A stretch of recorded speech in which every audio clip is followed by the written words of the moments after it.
saya akan menjawab pertanyaan dari uji kompetensi 1. Pertanyaan yang pertama, jelaskan berdasarkan temuan mahasiswa di lapangan, faktor apa saja yang menyebabkan terjadinya kesalahan penulisan ejaan. Berikan contoh kesalahan ejaan yang sering muncul. Jawab, faktor yang menyebabkan kesalahan penulisan ejaan adalah 1. Kurangnya penguasaan kaidah penulisan ejaan. 2. Keterbatasan waktu dalam pembelajaran menulis ejaan. 3. Kurangnya ketelitian dalam menulis. Contoh kesalahan ejaan yang sering muncul. Kata servis, yang benar adalah servis. Yang kedua, kata telur. Ejaan telur itu salah, yang benar adalah telur. Dan yang ketiga adalah fotokopi, yang benar adalah fotokopi. Pertanyaan yang kedua, bagaimana langkah membedakan kutipan langsung dan tidak langsung dalam proses pengutipan? Jelaskan dan berikan contohnya. Jawab, cara membedakan kutipan langsung dan tidak langsung dalam proses pengutipan adalah kutipan langsung adalah kutipan yang menyajikan isi atau bagian dari sebuah karya tulis sebagaimana aslinya tanpa diubah. Sedangkan kutipan tidak langsung adalah kutipan yang menyajikan isi atau bagian dari sebuah karya tulis setelah mengalami perubahan sebagaimana yang diinginkan penulis karya sehingga dianggap lebih sesuai dengan konteks penulisan yang dipilih. Contoh kutipan langsung. Argumentasi adalah suatu bentuk retorika yang berusaha untuk mempengaruhi sikap dan pendapat orang lain agar mereka itu percaya dan akhirnya bertindak sesuai dengan apa yang diinginkan oleh penulis atau pembicara. Keraf 1983. Kutipan tidak langsung, seperti yang dijabarkan oleh Goris Keraf 1983 bahwa argumentasi pada dasarnya tulisan dengan tujuan mempengaruhi keyakinan pembaca agar percaya akan pendapat penulis bahkan mau melakukan apa yang dikatakan penulis. Pertanyaan nomor 3. Apa perbedaan dari biografi dan bibliografi? Jelaskan disertai dengan contohnya. Jawab, biografi adalah riwayat hidup seseorang yang ditulis oleh orang lain. Sedangkan bibliografi adalah daftar buku atau karangan yang merupakan sumber rujukan dari sebuah tulisan atau karangan atau daftar tentang suatu subjek ilmu, dan bisa dikatakan bibliografi adalah daftar pustaka. Bibliografi mencakup deskripsi buku yang meliputi judul, pengarang, tahun terbit, nama penerbit, serta kota terbit. Contoh biografi seperti yang terlihat di layar, Diego Armando Maradona merupakan pemain sepak bola berasal dari Argentina. Ia lahir tanggal 30 Oktober 1960. Ia mendapat julukan Tangan Tuhan karena gol yang ia cetak pada Piala Dunia 1986 ketika melawan Inggris. Maradona merupakan pemain sepak bola berbakat. Setelah pensiun sebagai pemain, ia berkarir sebagai pelatih tim sepak bola.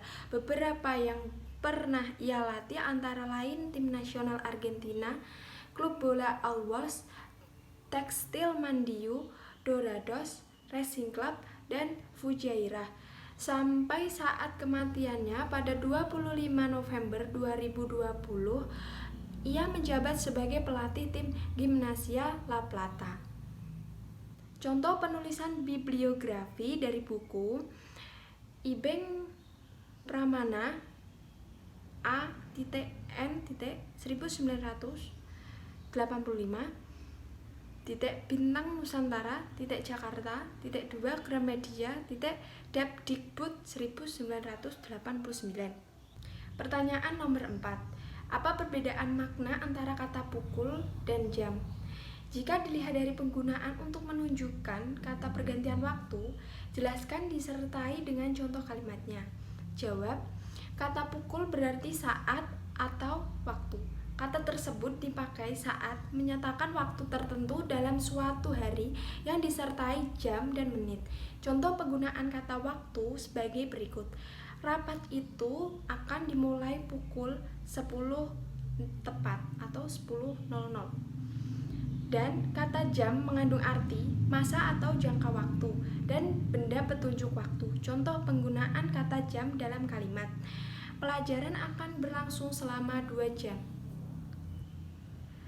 Pelajaran akan berlangsung selama 2 jam. Pertanyaan nomor 5. Bahasa berdasarkan hakikatnya merupakan sistem bunyi bermakna. Jelaskan pernyataan tersebut dan apa kaitannya antara sistem bunyi bermakna dengan penggunaan bahasa. Jawab. Bahasa dinyatakan sebagai sistem lambang bunyi, yakni bahasa itu merupakan susunan, kumpulan dari lambang-lambang bunyi seperti A, B, C, D, E, F, dan seterusnya.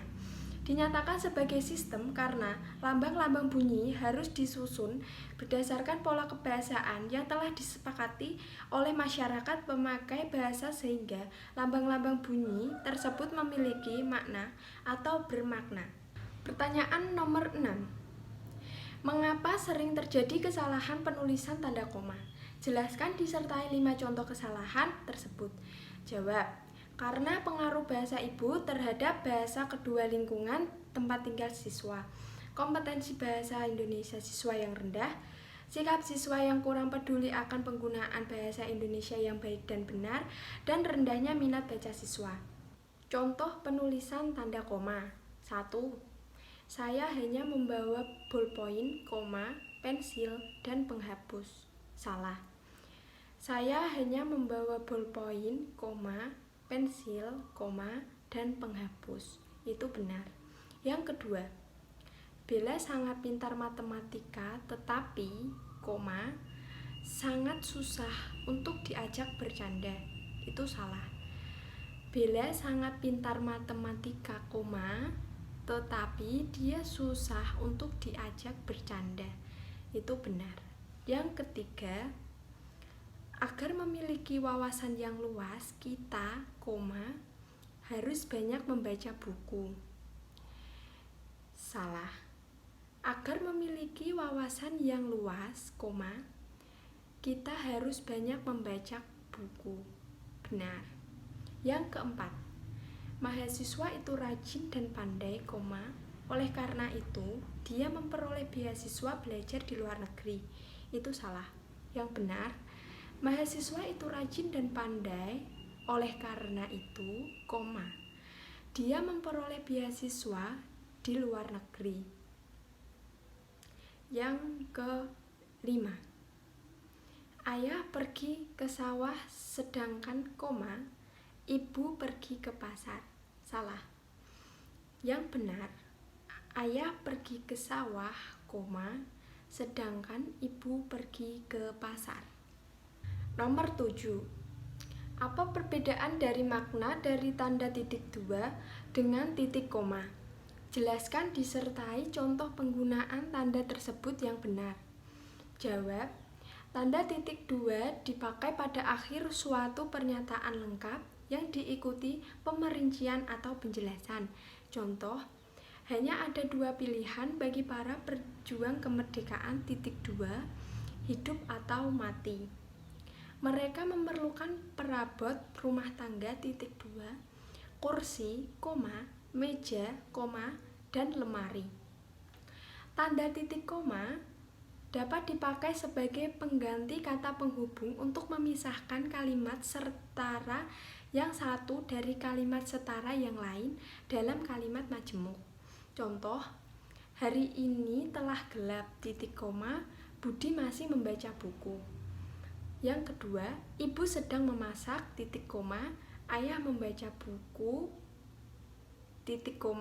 adik bermain mobil-mobilan. Pertanyaan nomor 8. Jelaskan mengapa sering terjadi kesalahan penulisan huruf miring. Berikan contoh kesalahan tersebut disertai dengan pembenarannya.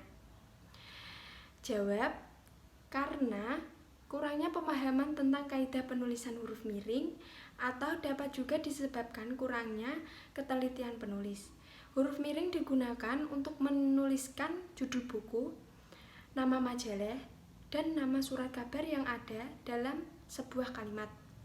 Hal ini juga berlaku dalam penulisan daftar pustaka.